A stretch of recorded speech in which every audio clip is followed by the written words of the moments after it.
प्रदेश विशेषमा आज हामीसँग हुनेछन्।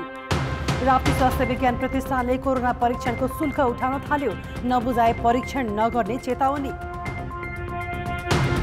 स्थानीय पूर्वाधार विकास साझेदारी कार्यक्रममा राजनीतिक लाभ हानिको खेल, विकासका काम अवरुद्ध।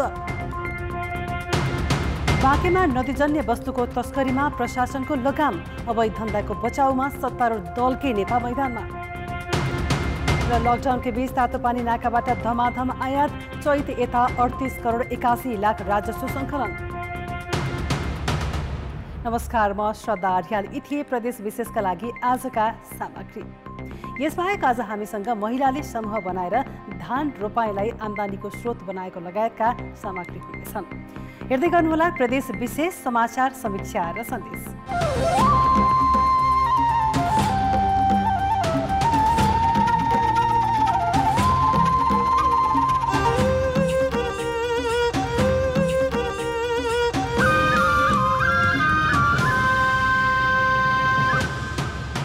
प्रदेश विशेष presented by Asian paints. Bagmati प्रदेश सरकारको आगामी वर्षको विनियोजन विधेयक बहुमतले पारित भएको छ। मुख्यमन्त्री र मन्त्रीहरूले बजेटका विषयमा उठेका प्रश्नबारे सदनमा जवाब दिएपछि विधेयक आज बहुमतले पारित भएको हो। नेकपा बाहेक नेपाली कांग्रेस, विवेकशील साझा, नेमकिपा, राप्रपा संयुक्त र एक स्वतन्त्र सांसदले बजेटमा असहमति राखेका थिए। यसअघि सदनमा सत्तापक्षीय सांसदले नै बजेटको चर्को आलोचना गरेका थिए। असन्तुष्टि व्यवस्थापन गर्न नेकपा संसदीय दलको बैठकले आन्तरिक मामिला तथा कानुन मन्त्री शालिग्राम जमर कट्टेलको संयोजकत्वमा 5 सदस्यीय कार्यदल गठन गरेको थियो। संसदीय दलको बैठकमा छलफलपछि मात्रै सत्तापक्षीय सांसद एकमत भएका थिए। बागमती प्रदेश सरकारले 77-78 का लागि 51 अर्ब 42 करोड 74 लाख 94 हजार रुपैयाँको बजेट ल्याएको छ। यता प्रदेश 1 मा सरकारले अहिलेसम्म 25,340 जनाको PCR परीक्षण भएको जनाएको छ। मुख्यमन्त्री तथा मन्त्री परिषदको कार्यालयले आज पत्रकार सम्मेलन गरी परीक्षण गरेका मध्ये 615 जनामा कोरोना संक्रमण देखिएको जनाएको छ। बीपी कोइराला स्वास्थ्य विज्ञान प्रतिष्ठान, कोशी अस्पताल विराटनगर र प्रदेश जनस्वास्थ्य प्रयोगशाला गरी दैनिक 600 जनाको PCR परीक्षण भइरहेको प्रदेश सरकारले जनाएको छ। लकडाउनपछि यस प्रदेशका विभिन्न नाका भएर 24,814 भारत गएको र भारतबाट 15,746 जना नेपाल प्रवेश गरेको प्रदेश सरकारको तथ्याङ्क रहेको छ। अब लागौँ अर्को प्रसङ्गतर्फ। दाङको राप्ती स्वास्थ्य विज्ञान प्रतिष्ठानले कोरोना भाइरसको PCR प्रविधिबाट गरेको परीक्षणको व्यक्ति र स्थानीय तहहरूसँग शुल्क उठाउन थालेको छ। प्रतिष्ठानले मेसिन खरिददेखि जनशक्ति व्यवस्थापनसँग लाग्ने खर्चमा स्थानीय तहहरूलाई साझेदार हुन भनिएको छ। सरकारले आफू खुसी वा विदेश जानेका लागि सशुल्क परीक्षण गर्ने भने पनि राप्ती स्वास्थ्य विज्ञान प्रतिष्ठानले स्थानीय तहहरूसँग PCR परीक्षणको शुल्क माग गरेको छ। स्थानीय तहबाट जुन चाहिँ गर्नुपर्ने म्यान्डेटरी PCR हो तिनीहरूको पैसा लिन उहाँहरूले पाउनुहुन्न। राज्यले उहाँहरूलाई किट इन्स्ट्रुमेन्ट सबै दिएको छ, तसर्थ यो राज्यकै आफ्नै खर्चमा पर्छ, त्यो उहाँहरूले शोध भर्न लिन पाउनुहुन्न। वैशाख महिनादेखि PCR परीक्षण सुरु गरेको प्रतिष्ठानमा हाल 3 वटा मेसिन सञ्चालनमा छन् भने करिब 15,000 को स्वाब परीक्षण भएको छ। परीक्षणका लागि मेसिनदेखि आवश्यक किट, VTM, रिएजेन्ट लगायतका सामान मन्त्रालयले नै उपलब्ध गराएकाले त्यसको शुल्क बुझाउन नपर्ने स्वास्थ्य मन्त्रालयले स्पष्ट पारेको छ। तर प्रतिष्ठानले दाङका उपमहानगरपालिका, नगरपालिका र गाउँपालिकाहरूलाई पत्र पठाएर PCR परीक्षण बापतको शुल्क तत्काल बुझाउन भन्दै खुलेआम ताकेता पत्र लेखेको छ। शुल्क नबुझाए परीक्षण नगर्ने र सङ्कलित स्वाब नलिने प्रतिष्ठानले अडान लिएको छ। राप्ती स्वास्थ्य विज्ञान प्रतिष्ठानले जुन गैर जिम्मेवार ढङ्गले दाङ जिल्लामा सङ्कलन भएका चाहिँ नमुनाहरू फिर्ता पठायो, जाँचमा अस्वीकार गरियो, यो अत्यन्त निन्दनीय कार्य हो र यो चाहिँ यो सङ्क्रमण रोग नियन्त्रणका विरुद्धको चाहिँ देखिएको। त्यसैले सङ्घीय सरकार, नेपाल मेडिकल काउन्सिल र सम्बन्धित चाहिँ यसको समितिले राप्ती स्वास्थ्य विज्ञान प्रतिष्ठानलाई कारबाही गर्नुपर्छ। प्रतिष्ठानको यो कदमलाई दाङका स्थानीय तहहरूले निन्दनीय कार्य भनेका छन् भने अपारदर्शी र गैर कानुनी तरिकाबाट रकम असुलीमा लाग्ने नेतृत्वलाई कारबाहीको माग गरेका छन्। दाङको CCMC बैठकले निर्णय गरोस्, त्यसपछि हामीले दाङका स्थानीय तहहरूले समेत आर्थिक रूपमा हामी योगदान पुर्याउन तयार छौँ। तर अपारदर्शी ढङ्गले स्थानीय सरकारसँग पैसा माग गर्ने र मागेको पैसा प्राप्त नभइसकेको कारण देखाउँदै आर्थिक अभाव देखाउँदै वा अन्य बहानामा चाहिँ यो परीक्षण चाहिँ रोक्नु अत्यन्त निन्दनीय र भर्त्सनायोग्य कार्य छ। प्रतिष्ठानले लेखेको पत्रमा पीसीआर परीक्षण सुरु भएदेखि हालसम्म गरिएको परीक्षणमा प्रति व्यक्ति 5,500 का दरले रकम बुझाउन भनिएको छ भने केही गाउँपालिकालाई मेसिन खरिददेखि जनशक्ति व्यवस्थापनसम्म लाग्ने खर्चमा साझेदार हुन भनिएको छ। नेपाल सरकारले विदेशबाट आएर क्वारेन्टिनमा बसेका वा कन्ट्र्याक्ट ट्रेसिङमा परेकाको स्वास्थ्य परीक्षण निशुल्क गर्ने भनिएकोमा अन्तिम अवस्थामा गाउँपालिकाहरूसँग प्रति व्यक्ति 5,500 का दरले रकम माग गर्नु गैर जिम्मेवारपूर्ण काम भएको नागरिक स्तरबाट आवाज उठेको छ। यसतर्फ सम्बन्धित निकायले बेलैमा सचेत हुनुका साथै यस्तो गैर जिम्मेवार कार्य तत्काल रोक्न आवश्यक देखिन्छ। कान्तिपुर समाचारका लागि रोशनमान श्रेष्ठ, घोराई, दाङ। सरकारले नै परीक्षणमा आवश्यक पर्ने मेसिन, किट, बीटीएम, रिएजेन्ट लगायतका सामान उपलब्ध गराइसकेपछि शुल्क असुल्नु उचित होइन। प्रतिष्ठानले तत्काल आफ्नो कदम सच्याओस्। स्थानीय पूर्वाधार विकास साझेदारी कार्यक्रम अन्तर्गत विकास निर्माणका लागि स्थानीय तहमा रकम पठाए पनि फरक पार्टीका स्थानीय तहका प्रमुखले संसदीय कोषको विकास निर्माणका काम गर्न दिएका छैनन्। आफ्नै पार्टीका सांसदको योजना नभएपछि भोट गुम्ने डरले स्थानीय तहका प्रमुख संसदीय योजनामा गम्भीर देखिएका छैनन्, जसका कारण विकास निर्माणका काम अवरुद्ध भएको छ। जनता समाजवादी पार्टीका प्रमुख सचेतक तथा प्रतिनिधि सभा सदस्य उमाशंकर अर्गरियाले धनुषाको औढी गाउँपालिकामा मण्डल केवट सेवा समितिको भवन निर्माणका लागि संसदीय कोषबाट 50 लाख रुपियाँ उपलब्ध गराए। स्थानीय पूर्वाधार विकास साझेदारी कार्यक्रम अन्तर्गत जिल्ला समन्वय समिति धनुषाले 2076 साल मङ्सिर 20 गते गाउँपालिकालाई योजना कार्यान्वयन गर्न पत्राचार गरे पनि अहिलेसम्म कार्यान्वयन भएको छैन।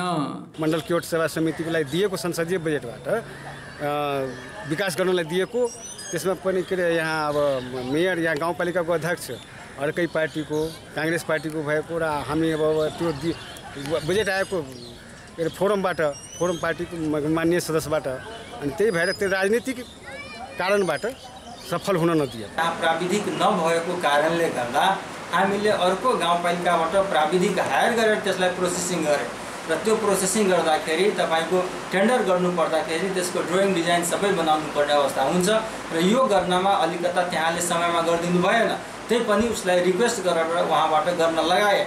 त्यसपछि हामीहरूले प्रोसेसमा जाँदाखेरि यो लकडाउनको अवस्थामा आयो। त्यही पनि हामीहरूले त आफ्नो धर्मनिर्वाह गरेकै हो, दुई पटक टेन्डर गरेको हो। धनुषाको नगरायन नगरपालिकामा शहीद दुर्गानन्द झाको नाउँमा निर्माणाधीन अस्पतालको पर्खाल बनाउन जनता समाजवादी पार्टीकै प्रतिनिधि सभा सदस्य राजेन्द्र महतोले 30 लाख रुपियाँ पठाए पनि काम हुन दिएन। सुरुमा काम हुने स्वीकृति दिए पनि नेपाली काङ्ग्रेसका प्रमुख परमेश्वर यादवले पछि जिल्ला समन्वय समितिलाई पत्राचार गरेर काम नहुने जानकारी दिएका थिए। पैसा हामीले राजेन्द्र महतोजीसँग सांसदीय बजेट नगरपालिकामा आएर तपाईँको अब हामीले मेयर साहबसँग तोक पनि लगाएँ हैन। तोक पनि लगाएर तपाईँको फेरि पछि त्यो अधिकृतजीले के भनेदेखि तपाईँको अब म काम गर्न अहिले सक्षम छैन। मैले सोधेँ अब काम गर्न सक्छन् त नगरपालिकामा कुनै काम नगर्नुहोस् हैन। अहिले पनि तपाईँ गएर हेर्नुहोस् अरू काम भइरहेछ हैन। हाम्रो मात्रै सांसदीय बजेट नगर्ने काङ्ग्रेसीहरूको इन्टेन्सन हो।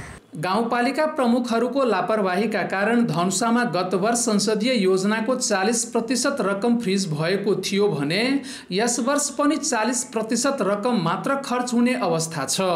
आफ्नै पार्टीका सांसदको योजना नभएपछि भोट गुम्ने डरले फरक पार्टीबाट निर्वाचित स्थानीय तहका प्रमुखहरूले संसदीय योजनालाई कार्यान्वयन गर्न प्रति गम्भीर देखिँदैनन्, जसले गर्दा योजना कार्यान्वयनमा समेत समस्या भएको छ।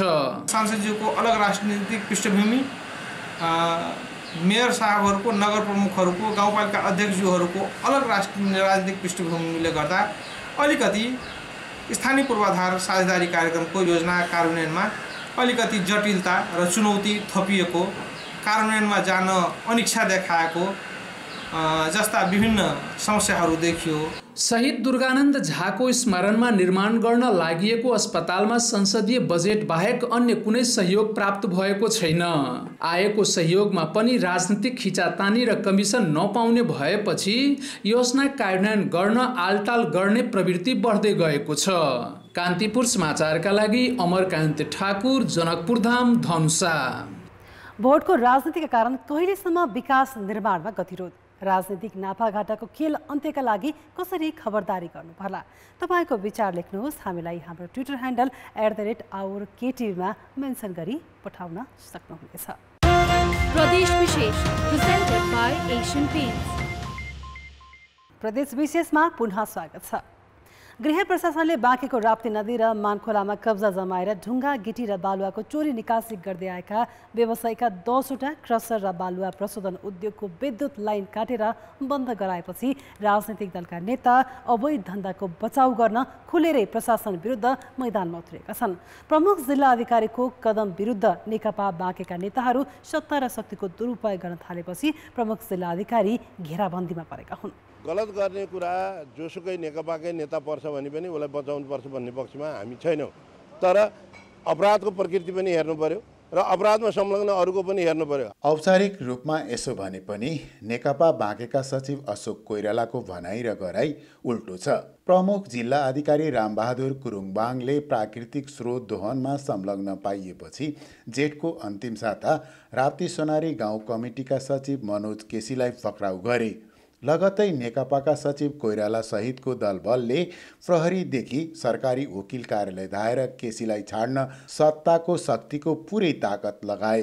दबाब सामु प्रहरीले घुँडा टेक्यो, तर गृह प्रशासन हार मानेन।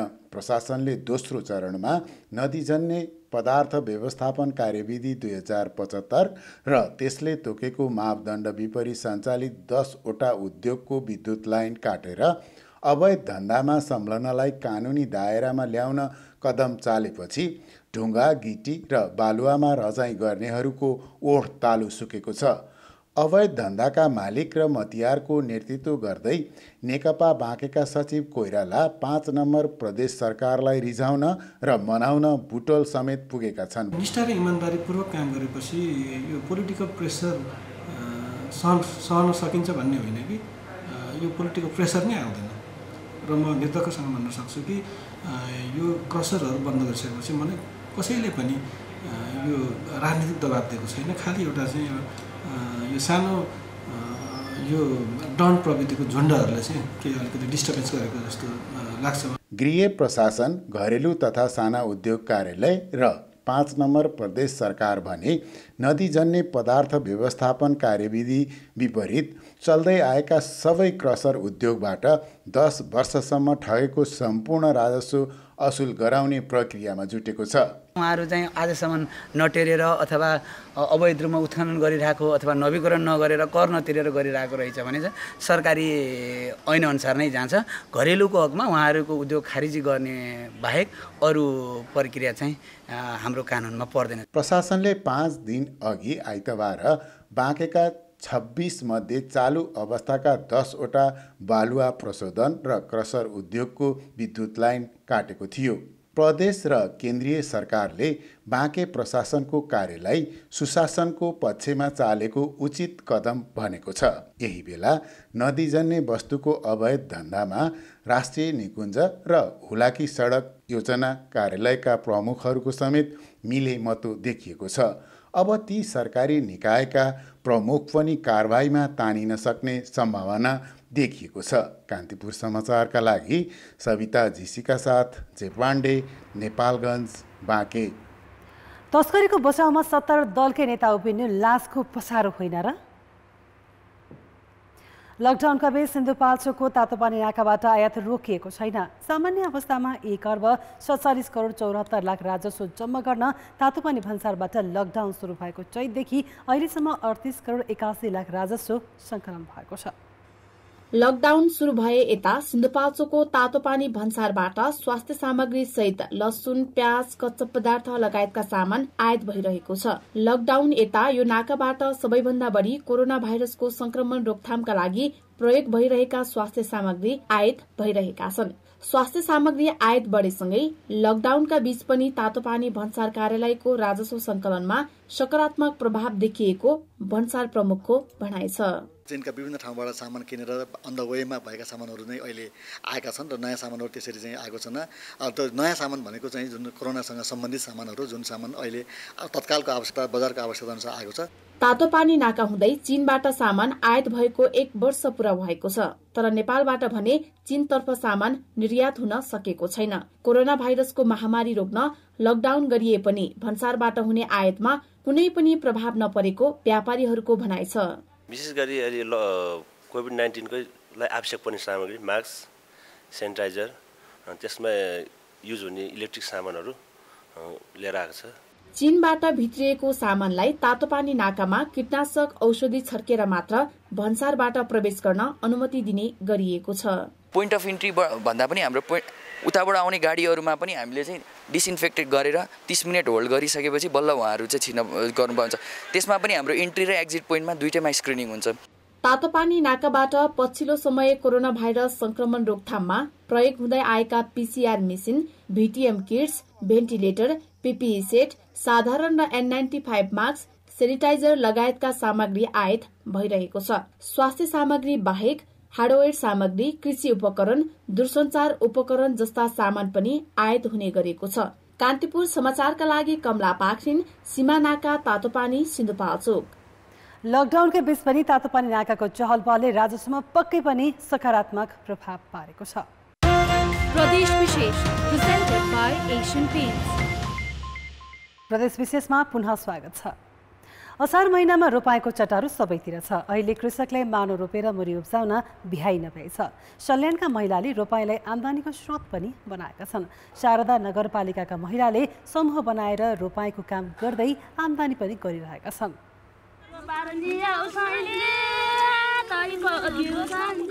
यस्तै असारे भाकामा धान रोप्नमा व्यस्त भगवती बुढाथोकी एक्लै रोपाइमा हिँड्दिनन्।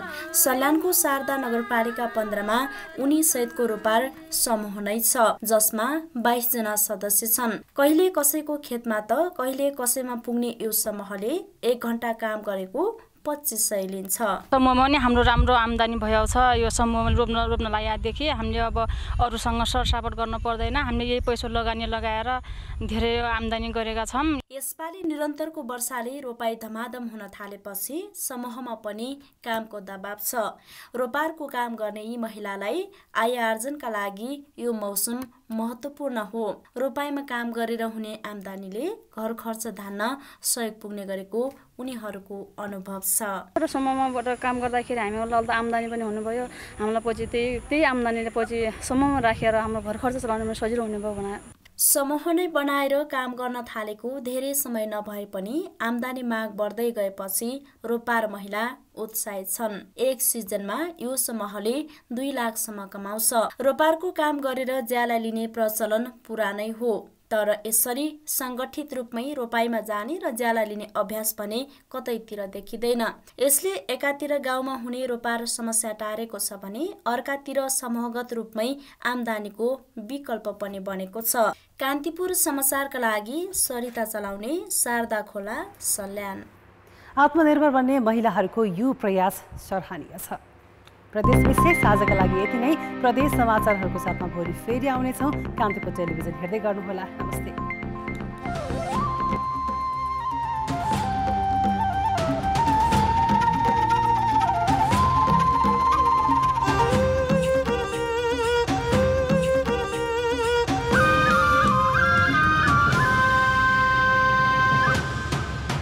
प्रदेश विशेष